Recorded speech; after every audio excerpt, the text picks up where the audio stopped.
Baik, salam Investigasi Channel TV. Pemirsa Investigasi Channel TV, kembali lagi Investigasi Channel TV hadir dalam tayangan khusus. Kali ini kami akan menyorotin bagaimana peranan wanita dalam kancah dunia politik yang mampu mewarnai dunia politik. Saat ini muncul stigma bahwasannya ranah politik hanya dikuasai oleh kaum pria. Dan kali ini kita akan mengulas bagaimana sih peranan seorang wanita untuk mewarnai agar kiranya peran wanita ini juga mampu memberikan sumbangsinya terhadap bangsa dan negara.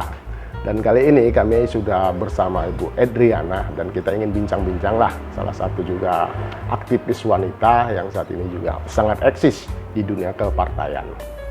Tapi sebelumnya jangan lupa berikan komentar di bawah kolom yang telah kami sediakan dan tekan tombol subscribe Investigasi Channel untuk melihat tayangan kami selanjutnya. Langsung saja kita perkenalkan pada kesempatan sore hari ini beliau adalah Ibu Edriana. Bu, selamat sore Ibu. Selamat sore dengan Herman dari Investigasi. Jangan lupa jangan lupa like, subscribe ya dan komen. Bu, kita mau ngobrol-ngobrol lah dengan Ibu ini. Sebelumnya kami ucapkan terima kasih setelah diterima di kehadiran kediaman Ibu dan kita ingin ngobrol Bu. Pandangan sosok Edriana, bagaimana sih selayaknya peranan seorang wanita itu dalam mewarnai dunia kancah politik? Kita tahu sendiri ada stigma di masyarakat bahwasannya wanita ini kalau di dunia politik itu kan agak kurang. Padahal peranan wanita ini sangat mewakili, bisa dialamatkan kepada wanita. Bagaimana menurut pandangan Ibu Edriana itu, Bu, terhadap stigma yang itu? Oke, ini terima kasih ya udah sempat berbincang-bincang dengan saya sekarang. Jadi memang ini menarik sebetulnya stigma masyarakat bahwa udah jangan masuk ke politik itu kotor, politik itu maco, laki-laki aja, karena memang pentas politik kita lebih banyak diwarnai oleh laki-laki. Jadi kita lihat media massa, televisi yang berantem, yang berdebat, yang keras-kerasan itu selalu laki-laki.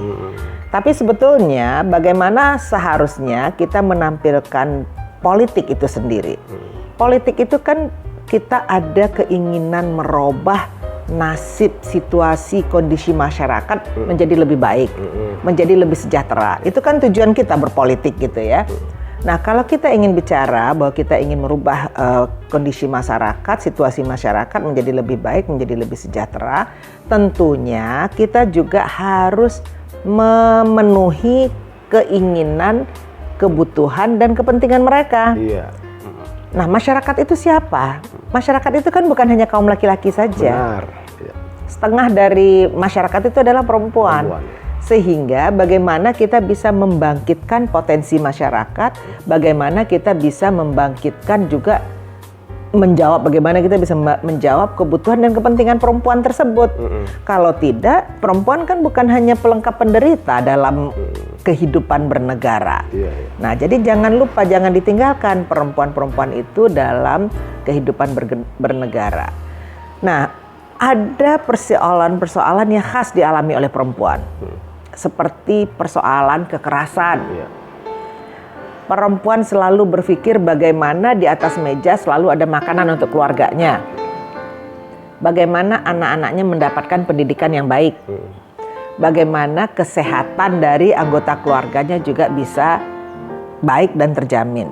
Itu semua kan kepentingan perempuan dan kebutuhan perempuan. Nah, sekarang ini untuk mencapai kepentingan dan kebutuhan yang kita sebutkan tadi, kita juga harus mendengarkan suara perempuan.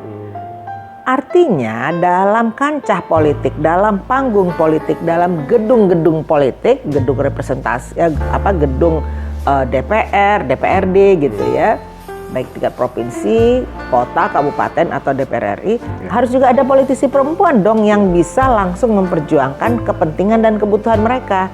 Makanya negara menjamin itu dengan undang-undang, berbagai undang-undang ya, keadilan dan kesetaraan gender, dengan implementasi SIDAU, macam-macam lah. Itu menjamin sekarang ini minimal 30% kita berharap ada perempuan yang duduk di lembaga-lembaga pengambil kebijakan termasuk DPR. Orang bilang, kenapa sih Bu cuma 30? Harusnya kan 50. Ya harusnya idealnya segitu dong, karena banyak negara yang juga mencapai itu. Tapi 30 itu adalah critical mass, angka yang kritis, angka critical numbers. Critical numbers itu artinya kalau ada 500 laki-laki yang bicara dan ada hanya 10 perempuan, ya pastilah mereka takut dong suaranya tidak sekeras laki-laki, tidak segarang laki-laki, jadi dia udah minder duluan. Makanya kita berharap ada 30% agar para perempuan ini kalau dia bicara, dia bisa saling menguatkan, dia bisa saling mengingatkan, dia bisa bergandengan tangan untuk sama-sama memperjuangkan persoalannya. Jadi kalau kita mengatakan bahwa harus diberi kesempatan juga kepada perempuan untuk masuk dalam panggung politik. Karena panggung politik ini nggak mudah, terutama politik representasi. Makanya saya tuh kagum sekali ya bagi perempuan-perempuan yang duduk sebagai anggota DPRD, baik kota, provinsi maupun RI. Karena perjuangannya nggak mudah. Politik kita ini betul-betul politik high cost politik. Politik berbiaya tinggi. Berbiaya tinggi itu bukan artinya money politics, tapi artinya adalah kita tuh kan butuh ongkos, menjamin mobilitas kita, mendekatkan diri kepada masyarakat, itu kepada konstituen. Nah, itulah yang menurut saya kenapa sebetulnya kita harus memberi ruang kepada perempuan untuk aktif di politik. Dan juga jarang juga loh perempuan mau loh ya. Politik itu kan kotor seperti yang dikatakan tadi. Oke Bu, jadi kalau menurut pandangan Ibu tadi kan, bahwasannya wanita itu seharusnya pun harus paham juga dengan politik. Karena selama ini kebanyakan wanita itu kan kurang aktif ya dalam ranah politik dan kancah politik. Karena itu muncul stigma itu bahwasannya wanita itu kalau untuk dunia politik kurang berdaya lah dengan tanda petik gitu ya. Artinya pandangan Ibu lah selama ini kan kita lihat juga bagaimana wanita-wanita yang terantar di DPR RI, tingkat kabupaten kota sampai tingkat provinsi. Peranan mereka sangat menonjol atau tidak? Kalau menurut pandangan Ibu itu ya?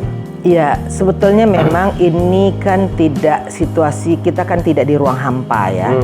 Artinya para perempuan-perempuan yang ada, baik anggota DPR maupun masyarakat perempuan lainnya, mereka itu kan juga hasil produksi dari konstruksi sosial. Jadi banyak dari mereka yang juga tidak terbiasa untuk kalau bahasanya kalau untuk media nih ya talking news gitu. Wah, harus ngomong baru masuk pemberitaan. Sering sekali mereka dengan cara mereka, tapi mereka sangat dekat dengan masyarakat. Mereka membantu masyarakat walaupun tidak segegap gempita, tidak segebiar-gebiar politisi laki-laki. Kalau politisi laki-laki kan wah seneng banget dia berada, kalau istilah kita tuh on the spotlight. Jadi di dalam in the front line of the cerminan politik kita. Bu, nah, kalau kita lihat Bu, bagaimana peranan seorang wanita di dunia politik. Artinya kalau kita lihat, karena kebanyakan emak-emak ini kan Bu, artinya suaranya itu kan real. Artinya mereka juga sering dihianatin. Menurut pandangan Ibu gimana tuh Bu? Apa dengan politik seperti ini mereka jadi apatis terhadap dunia politik di Indonesia ini? Jadi sebetulnya kalau kita lihat ya peta pemilih kita, emak-emak itu adalah juga orang yang selalu rajin datang ke TPS. Itu benar itu. Orang yang kalau kita lihat jumlah pemilih itu ya itu perempuan lebih tinggi biasanya jumlahnya. Orang yang rajin datang ke TPS, orang yang setia. Kalau dia udah suka kepada satu tokoh, suka pada partai, dia akan setia, loyal. Dan dia itu betul-betul mau kerja keras untuk mengkampanyekan calon yang sudah dia bela. Nah, jadi itu cerminan dari pemilih perempuan kita. Sehingga kalau sekarang kita katakan, perempuan itu dia gampang dikhianati. Sebetulnya para politisi kalau dia mengkhianati perempuan, dia mengkhianati separuh dari masyarakatnya. Nanti lihat saja gitu loh kan gimana kalau ibaratnya politik representasi ini kan kalau dijalani dengan baik, masyarakat akan menentukan pilihannya sendiri. Jadi tergantung para politisi itu akan serius membantu masyarakat atau dia hanya untuk kepentingan dirinya sendiri. Itu akan kelihatan di lapangan. Jadi saya rasa bahwa peran politisi perempuan sekarang ini sudah cukup baik, sudah cukup besar ya peran mereka. Ya bagi ibu-ibu di rumah kalau kita bicara masalah harga cabai di pasar itu pertarungan politik. antara importir dengan petani. Minyak goreng ya, Bu ya. Minyak. Apalagi minyak goreng. Coba kita lihat baru-baru ini kan ini ya, kita sampai selalu viral. viral itu. Emak-emak yang ngantri berbaris-baris demi satu kantong minyak goreng. Iya. Itu kepentingan politik, keputusan politik. Tuh. Betul sekali. Jadi menarik dia, artinya fenomena ini sering muncul gitu kan di permukaan, artinya peranan wanita itu dalam dunia politik. Tapi sejauh ini kalau melihat lah Ibu, kita agak melebar sedikit, artinya dunia politik Indonesia itu kan syarat dengan politik identitas. Ini yang terkadang kan pencitraan itu nggak bisa dinafikan dia Pak. Jadi menurut pandangan Ibu, sebenarnya politik demokrasi itu yang betul-betul memang hati nurani rakyat lah yang memang menentukan pilihan itu gimana menurut pandangan Ibu, tidak manipolitik. Jadi, gimana Herman, itu, jadi Pak? sebetulnya politik identitas itu bukan hanya di Indonesia. Oh iya ya, benar. Itu fenomena dunia. Dunia, ya. Kita lihat Boris Johnson Ya. di Amerika, di Inggris. Ya. Dulu Donald Trump di Donald Trump, Amerika. ya. Macron di mana di Prancis gitu ya. ya. Itu tuh semua itu juga syarat dengan politik identitas. Nah, politik identitas ini sebetulnya memang cepat sekali berkembangnya karena dunia sekarang, dunia digital ini seperti kayak kita sekarang ini ya, itu kan semua informasi cepat ya. berkembang. Ya. Dalam hitungan detik ya. kita ngomong di sini bisa langsung didengar oleh orang lain.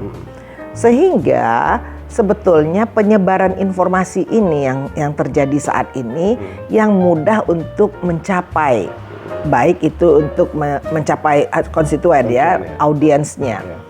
Baik kita ingin memberi warna merah, warna hijau, warna putih, warna hitam, itu cepat sekali sehingga itu juga nilai-nilai neokonservatisme, jadi nilai-nilai konservatif yang bangkit kembali itulah yang memang berkembang melalui media-media sosial sehingga mudah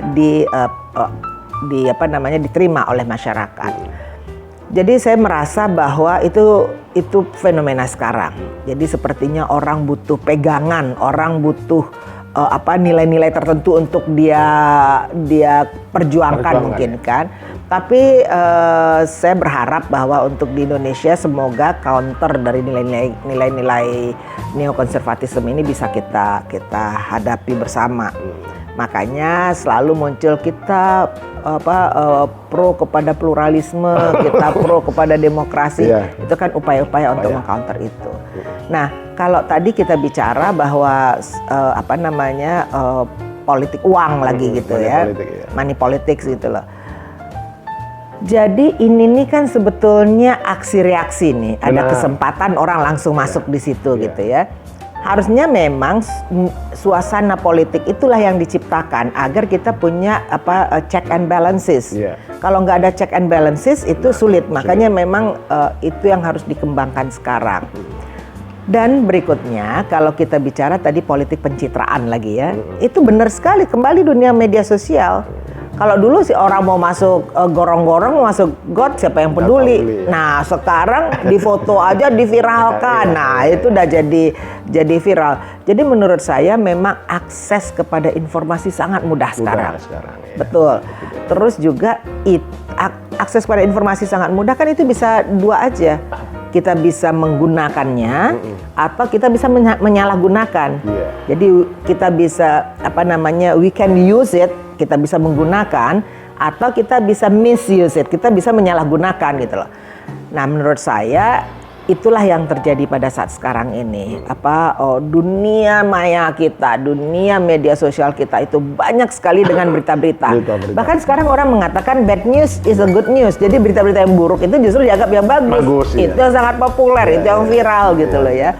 Nah, tapi saya berharap kita semua, itu tanggung jawab kita, termasuk investigasi ini tanggung jawabnya juga untuk menyebarkan berita-berita yang baik, berita-berita yang bagus, yang mengedukasi masyarakat, mendidik masyarakat menjadi lebih baik. Jadi kita ini mungkin sekarang ini transisi nih, masyarakat transisi masih gagap menghadapi dunia maya. Nah, jadi makanya sekarang masih dalam tahap situasi yang misuse tadi, daripada menggunakannya secara bijaksana. Jadi harusnya kita menggunakan secara bijaksana. Karena perkembangan era digitalnya kan sangat luar biasa, Bu. Karena kalau kita melihat ya, saat ini survei, orang nonton TV itu tinggal 20%. 80% orang bersosial media. Itu pengaruhnya begitu besar artinya terhadap dunia digital saat ini, Bu. Gimana pandangan Ibu nih hal seperti ini? Tapi kayaknya juga orang dunia media mainstream seperti TV tadi katakan gitu ya, atau koran, mereka juga masuk ke dunia media, ke dunia sosial sekarang. Iya, jadi setiap pembicaraan mereka juga mereka punya podcast lagi. Jadi menurut saya memang itu sekarang saling memanfaatkan. Karena kalau kita bicara tentang millennials, kan sebetulnya yang diharapkan banyak memanfaatkan media itu kan kaum millennials. Mereka kan nggak mau duduk di rumah mantek nonton TV seharian. Mereka kan mobilitasnya tinggi, exploring terhadap dunia itu besar sekali keingintahuannya. Jadi mereka cuma bawa ini aja. Mereka bawa, jadi mau nonton berita, mau lihat berita, mau apapun. Jadi kata orang kan sangat mudah sekarang, hanya satu jari kita bisa melihat dunia, gitu kan? Nah, itulah yang terjadi sekarang. Jadi dengan situasi ini harusnya semua kita bisa memanfaatkan dunia maya dengan secara cerdas dan bijaksana. Iya. Jadi seperti itu seharusnya selayaknya, Bu ya. Nah, jadi publik ini pun harus cerdas ya, Bu ya, dalam mencerna mana betul benar ini kebenaran dan ini hoax itu, karena kan media tuh anak sekarang usia 10 tahun itu anak aja udah pakai HP. Di media sosial ini itu ada cek fakta. Jadi begitu kita terima berita harus cek fakta. Jadi fact checks gitu loh kan. Nah, itu harus dilakukan cek fakta. Kalau tidak, kita terlalu mudah untuk diadu domba. Karena negara kita ini luas sekali, terdiri dari pulau-pulau dan juga secara geografis terpisah-pisah. Jangan sampai kita terbelah-belah. Boleh terpisah tapi tidak terbelah. Rasa nasionalis itu, Bu ya. Itu yang paling penting. Sehingga manfaatkanlah media sosial secara bijaksana, dan juga kita pun sebagai anak bangsa bertanggung jawab menyebarkan berita-berita yang positif, yang edukatif, yang juga bisa membantu mencerdaskan bangsa. Oke, Bu, sekarang kita agak privasi lah. Bu, kami dengar-dengar Ibu pun juga terjun di kancah dunia politik. Kalau nggak salah nih partai Ibu nih Partai Gerindra. Apa yang mendasarin sosok Edriana itu terjun ke ranah politik itu? Apa kira-kira motivasinya itu?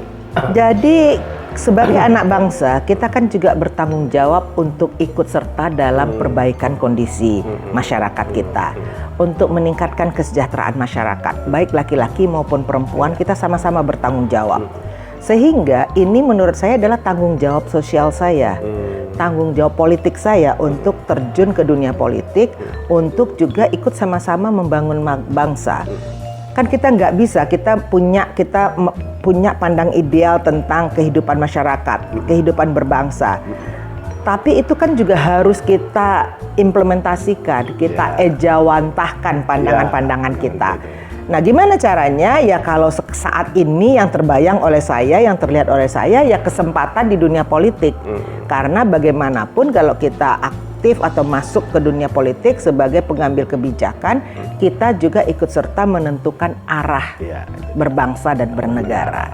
Nah, harapan saya dengan saya terjun ke dunia politik, insya Allah saya bisa menyumbangkan pikiran, menyumbangkan tenaga, sekeras-kerasnya saya berusaha sekeras-kerasnya untuk ikut serta membangun masyarakat, meningkatkan kesejahteraan masyarakat. Cita-cita mulia. Ya cita-cita boleh. Tapi apa yang mendasari kok yang dipilih Partai Gerindra? Apa itu? Jadi dalam politik itu, sekian banyak partai kan? Dalam politik kan kita juga harus menimbang mana partai-partai yang sesuai dengan visi misinya ya, sesuai dengan visi misi kita. Itu pertama. Dan kedua, kita juga harus melihat kesempatan juga. Gimana kita punya kesempatan untuk masuk ke partai politik tersebut supaya kita betul-betul bisa memaksimalkan kontribusi kita. Nah, kalau menurut saya kedua hal ini harus kita kombinasikan, melihat visi misi partai sesuai nggak dengan kepentingan kita, visi misi kita, dan juga kesempatan yang ada juga gitu loh. Jadi menurut saya tentunya saya menganggap Partai Gerindra yang visi misinya lebih mendekati dengan visi misi yang akan saya perjuangkan. Gitu ya. Tuh. Jadi artinya sebelum kita terjun di kancah politik, kita harus lihat juga ya partai itu sesuai nggak apa yang akan kita aplikasikan dalam kehidupan ini. Betul, gitu, betul. Ya? Supaya kita juga apa namanya? Tidak apa Bu ya, kontradiktif gitu ya. Nah, betul. Kontradiktif. Betul. Kan gitu. kita ibaratnya mau jualan barang dagangan, kalau Iya. kita nggak percaya kepada dagangan, gimana Iya, kita mau jual kan? benar, Jadi kita harus memilih partai yang juga kita bisa percaya bahwa ini adalah partai yang akan memperjuangkan juga sesuai dengan visi misi saya. Luar biasa.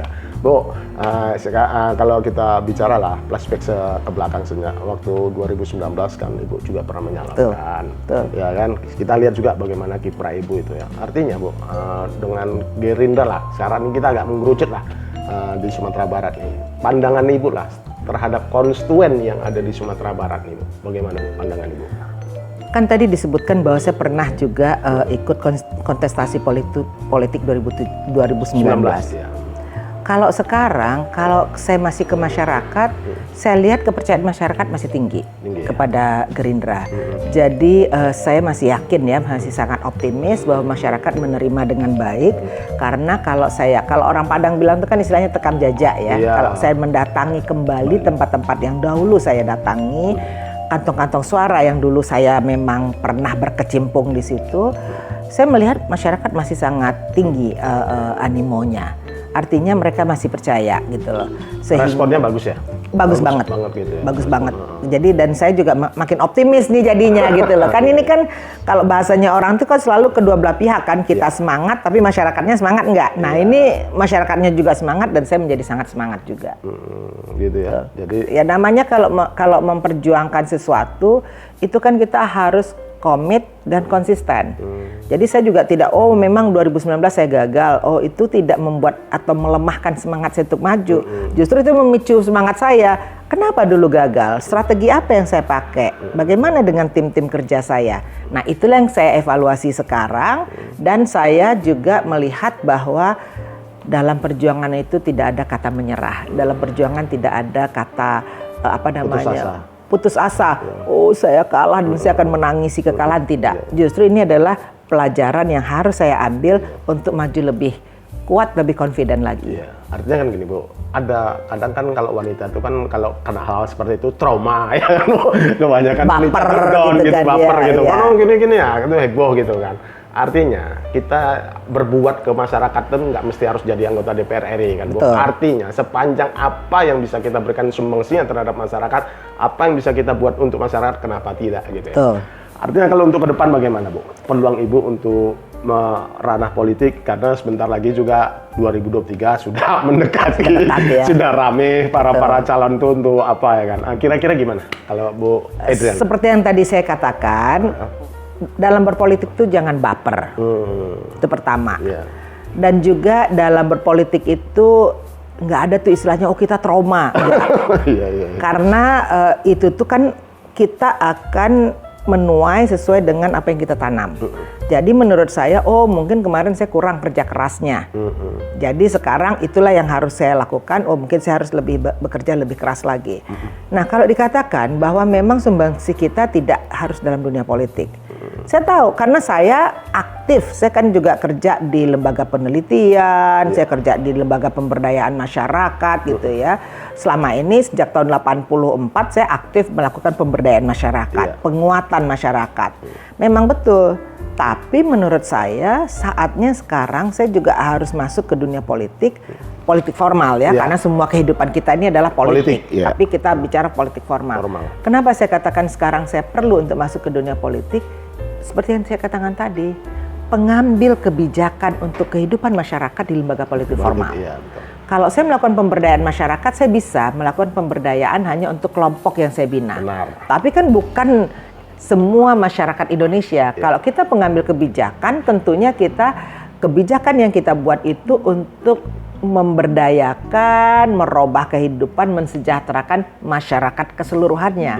Jadi kenapa saya yakin bahwa untuk saat ini ya, saya yakin bahwa memang politik itu juga merupakan jalan bagi saya untuk bisa memperluas kerja-kerja saya untuk membantu masyarakat.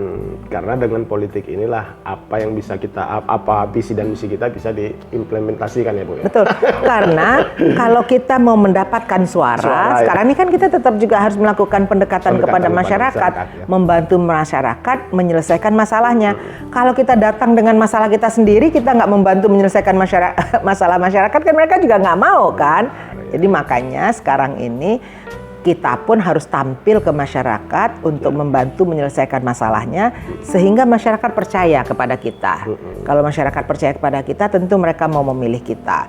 Nah, kalau tahun lalu saya itu memang belum menang karena memang saya pendatang baru di dunia politik gitu loh ya. Jadi upaya pengenalan diri saya ke masyarakat belum maksimal. Jadi insya Allah sekarang tentunya dengan pengenalan diri kepada masyarakat kalau sudah maksimal, ini menjadi langkah yang baik. Peringkat keberapa tahun kemarin Bu? 3 ya? Kalau peringkat di 2019? Enggak.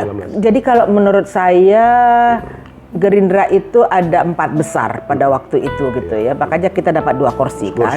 2 kursi. Sumber 1 ya? Sumber 1. Jadi kita berharap sekarang kita akan lebih bisa meningkatkan suara kita. Target sasarannya kita sumber 1 ada 3 kursi. Namanya juga upaya kita meletakkan target supaya kita semua bekerja keras mencapai target tersebut. Artinya kan gini Bu, kita ini kan di Sumatera Barat. Artinya di Sumatera Barat itu pemilihnya juga cerdas. Betul. Artinya betul sekali. Tidak sembarangan.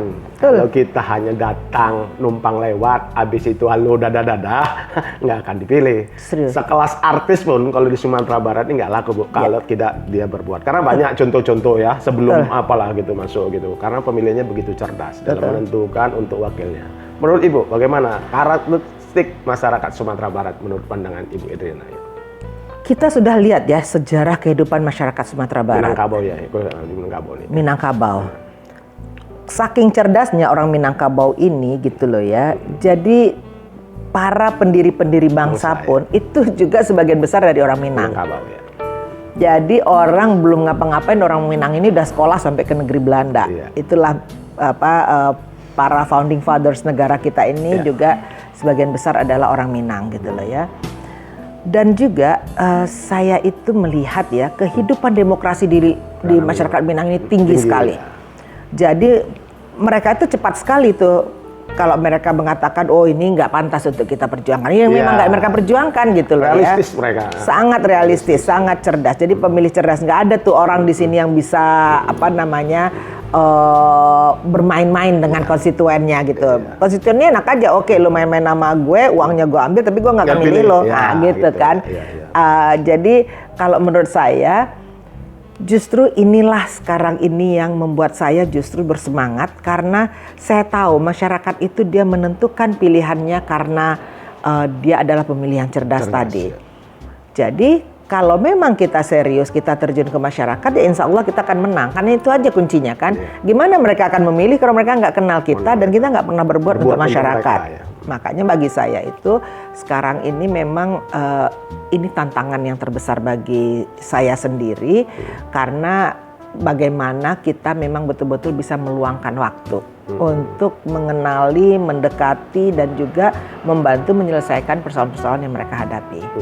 Artinya pendekatan secara emosional itu sangat penting kalau menurut pandangan Ibu? Sangat. Ya gimana orang milih? Tak kenal maka tak sayang maka tak cinta. Kalau dia nggak cinta dia nggak akan milih. Nah kita sekarang harus memperkenalkan diri, membuat diri kita betul-betul bisa bersama-sama mereka. Mereka ada trust building. Mereka membangun kepercayaan dengan masyarakat.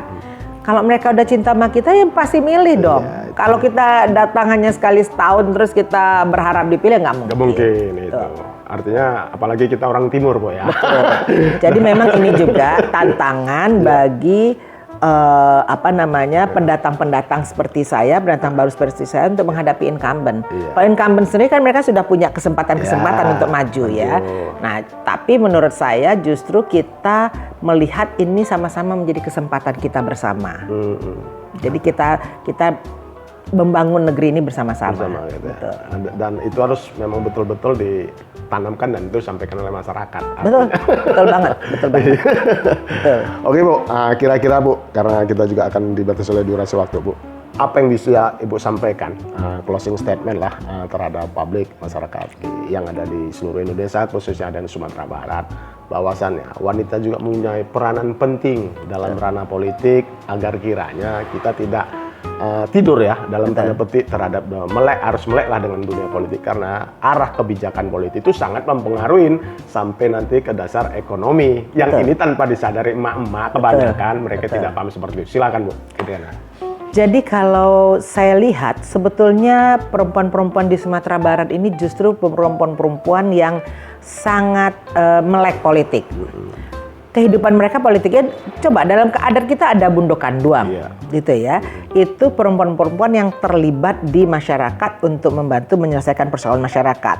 Jadi mereka sangat melek politik. Masyarakat kita cerdas, termasuk perempuan-perempuannya itu sangat cerdas dalam menentukan pilihan-pilihan politiknya, juga sangat cerdas. Justru karena itu saya melihat bahwa para perempuan-perempuan di Indonesia juga punya kepentingan untuk memperjuangkan wakil-wakilnya di DPR. Jadi kalau menurut saya yakin bahwa sebagai perempuan Minang ini adalah kesempatan bagi saya dan juga saudara-saudara perempuan saya di Minang. Semakin banyak perempuan yang maju di daerah kita ini ke ranah politik, itu kan semakin baik untuk kehidupan perempuan di sini. Dan ini juga adalah mengartikulasikan, mengimplementasikan bahwa perempuan itu sebagai juga aktif dalam kehidupan adat istiadat sebagai Bundo Kanduang dan kehidupan bernegara. Jadi saya juga berharap agar emak-emak para perempuan di luar sana juga kita mari sama-sama memperjuangkan agar kehidupan kita sebagai perempuan, kehidupan anak-anak kita menjadi lebih baik. Karena bagi perempuan kalau dia bicara itu kan kata-kata bijaknya itu, berilah pendidikan kepada perempuan karena dia akan mendidik satu generasi, dia akan mendidik satu bangsa, gitu kan. Berilah program kesehatan kepada perempuan karena dia akan menjaga kesehatannya dan kesehatan keluarganya. Berilah juga program-program pemberdayaan kepada masyarakat karena dia akan memberdayakan kehidupannya dan kehidupan keluarganya. Karena kalau kita bicara perempuan, dia tidak makhluk yang tunggal, dia pasti bicara atas nama keluarganya juga. Itu yang saya katakan, sehingga mari perempuan-perempuan di Sumatera Barat kita berjuang bersama-sama untuk meningkatkan keterwakilan perempuan dalam lembaga-lembaga pengambil kebijakan. Insya Allah kehidupan kita menjadi lebih baik. Oke Ibu Nana, terima kasih ya atas sama-sama Herman, terima kasih. Investigasi keren banget. Jangan lupa like, subscribe, dan komen ya. Iya, luar biasa. Pemirsa Investigasi Channel, demikian obrolan kami dengan Ibu Idriana. Beliau banyak luar biasa, sosok wanita yang sangat luar biasa, boleh katakan begitu. Pandangannya dia ke depan terhadap bagaimana wanita itu harus mampu mewarnai dunia kancah politik, karena bagaimanapun kebijakan itu hanya bisa kalau kita terjun di ranah politik. Tanpa itu semua mungkin kita agak sulit ya untuk membuat satu kebijakan kalau kita tidak masuk di ranah politik. Baik, kami dari Investigasi Channel, dari kediaman Ibu Idriana, mengucapkan terima kasih. Kita kembali lagi di liputan lainnya, dan salam Investigasi Channel TV. Salam Investigasi Channel TV.